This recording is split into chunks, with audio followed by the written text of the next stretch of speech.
कधी विचार केला आहे का की एखादं औषध आपल्या हातात येण्याआधी त्याचा प्रवास नेमका कसा असतो? तो किती मोठा आणि गुंतागुंतीचा असू शकतो? आज आपण बरोबर हेच पाहणार आहोत की आर्टिफिशियल इंटेलिजन्स म्हणजे एआय हाच प्रवास कसा पूर्णपणे बदलून टाकत आहे आणि यामुळे औषधं अधिक वेगाने आणि प्रभावीपणे आपल्यापर्यंत कशी पोहोचू शकतात. बघा, एखादं नवीन औषध विकसित करणं हे वाटतं तितकं सोपं किंवा स्वस्त अजिबात नाहीये. खरं सांगायचं तर या प्रक्रियेमागे एक प्रचंड मोठी अब्जावधी डॉलर्सची आणि दशकाहून अधिक काळ चालणारी एक आव्हानात्मक समस्या दडलेली आहे. विचार करा, एखाद नवीन औषधाला प्रयोगशाळेतून बाजारात आणण्यासाठी सरासरी खर्च किती येत असेल? तब्बल 2.6 अब्ज डॉलर्स. ही एक प्रचंड मोठी रक्कम आहे आणि खरं तर हेच या उद्योगासमोरचं सर्वात मोठं आर्थिक आव्हान आहे. आणि हो, हे फक्त पैशापुरतं मर्यादित नाहीये. ह्या संपूर्ण प्रक्रियेला सुरुवातीपासून ते शेवटपर्यंत साधारणपणे 10 ते 15 वर्ष लागतात. म्हणजे एखादा औषध आज शोधलं तर ते आपल्यापर्यंत पोचायला 1 दशक किंवा त्याहूनही जास्त काळ लागू शकतो. मग साहजिकच प्रश्न पडतो की इतका वेळ आणि इतका पैसा लागत असेल तर जीवन वाचवणारी औषधं लोकांपर्यंत पोहोचवण्यासाठी यापेक्षा काहीतरी चांगला, काहीतरी अधिक जलद मार्ग आहे का? सुदैवाने याचं उत्तर हो असं आहे. आणि ते उत्तर म्हणजे आर्टिफिशियल इंटेलिजन्स. चला तर मग या औषधाच्या प्रवासाला आपण सुरुवात करूया थेट प्रयोगशाळेतून.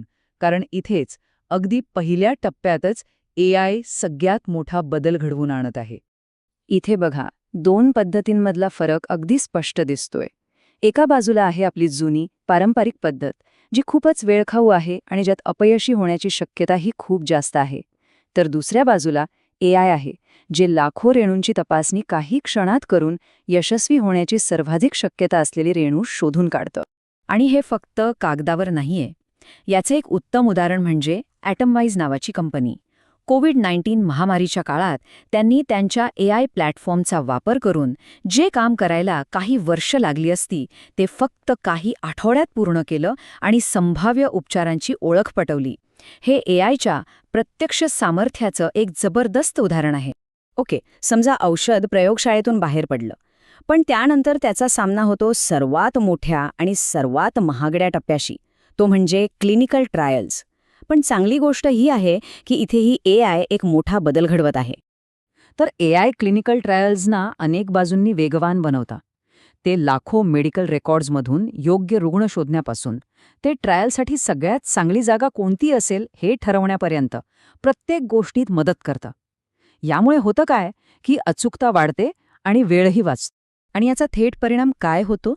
तर एका अंदाजानुसार एआयमुळे रुग्णांची नोंदणी करण्यासाठी लागणारा वेळ तब्बल 30% कमी होऊ शकतो. याचा सरळ सरळ अर्थ असा की औषधं लोकांपर्यंत खूप लवकर पोहोचू शकतात. औषधाला मंजुरी मिळाल्यानंतरचा प्रवास आहे फॅक्टरी ते फार्मसीपर्यंतचा. ही जी गुंतागुंतीची पुरवठा साखळी आहे तिला अधिक कार्यक्षम बनवण्यासाठी एआय खूप महत्त्वाची भूमिका बजावतं. हे खरंच खूप प्रभावी आहे. म्हणजे बघा, एआय फॅक्टरीतल्या मशीन्स खराब होण्याच्या आधीच धोक्याची सूचना देतं, उत्पादनादरम्यान औषधाच्या गुणवत्तेवर सतत लक्ष ठेवतं, पुढे बाजारात किती मागणी असेल याचा अंदाज लावतं आणि औषधं वेळेवर पोहोचवण्यासाठी सगळ्यात चांगला मार्ग कोणता हे सुद्धा ठरवतं. आणि याचा परिणाम प्रचंड आहे. एआय आधारित गुणवत्ता नियंत्रणामुळे उत्पादनात होणाऱ्या चुका 50%हून अधिक कमी होऊ शकतात. याचा थेट अर्थ असा की आपल्यापर्यंत जास्त सुरक्षित आणि जास्त प्रभावी औषधं पोहोचतात. पण थांबा, औषधाचा प्रवास इथे फार्मसीमध्ये संपत नाही. रुग्णांपर्यंत पोहोचल्यानंतर सुद्धा एआय आपली महत्त्वाची भूमिका बजावत राहतं, ज्यामुळे उपचार अधिक प्रभावी आणि अचूक होतात. इथे आपण प्रिसिजन मेडिसिन नावाच्या एका खूपच रोमांचिक संकल्पनेकडे येतो. सोप्या भाषेत सांगायचं तर एकच औषध सगळ्यांसाठी ही पद्धत आता जुनी झाली. त्याऐवजी एआय प्रत्येक व्यक्तीची जेनेटिक माहिती आणि जीवनशैली तपासतं आणि खास त्या व्यक्तीसाठी तयार केलेली उपचार योजना बनवतं. हे काम कसं करतं? उदाहरणार्थ, IBM वॉटसन कर्करोगाच्या उपचारांसाठी डॉक्टरांना वैयक्तिकृत शिफारसी देतं.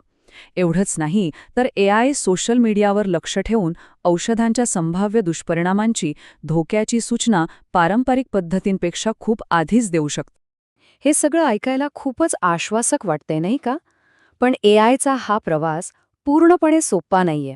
भविष्यात जेवढ्या मोठ्या संध्या आहेत तेवढीच मोठी आव्हानंसुद्धा आहेत. यातले सगळ्यात मोठे अडथळे म्हणजे AI मॉडेल्सना सरकारी मंजुरी मिळवणं, अल्गोरिदममध्ये कोणताही पक्षपातीपणा नाहीये याची खात्री करणं आणि सगळ्यात महत्त्वाचं, रुग्णांच्या डेटाची गोपनीयता जपणं. या आव्हानांवर मात केल्याशिवाय आपण खरं तर पुढे जाऊच शकत नाही. आणि डिलॉइट्सच्या एका अहवालानुसार एक धक्कादायक वास्तव समोर येतंय. विश्वास आणि योग्य प्रशासनाच्या अभावामुळे फार्मा क्षेत्रातले फक्त 31% AI प्रकल्प प्रायोगिक टप्प्याच्या पुढे जाऊन प्रत्यक्षात वापरले जात आहेत. म्हणजे अजून बराच मोठा पल्ला गाठायचा बाकी आहे. शेवटी एक गोष्ट आपण सगळ्यांनी लक्षात ठेवली पाहिजे, AI हे शास्त्रज्ञ किंवा डॉक्टरांची जागा घेण्यासाठी आलेलं नाहीये.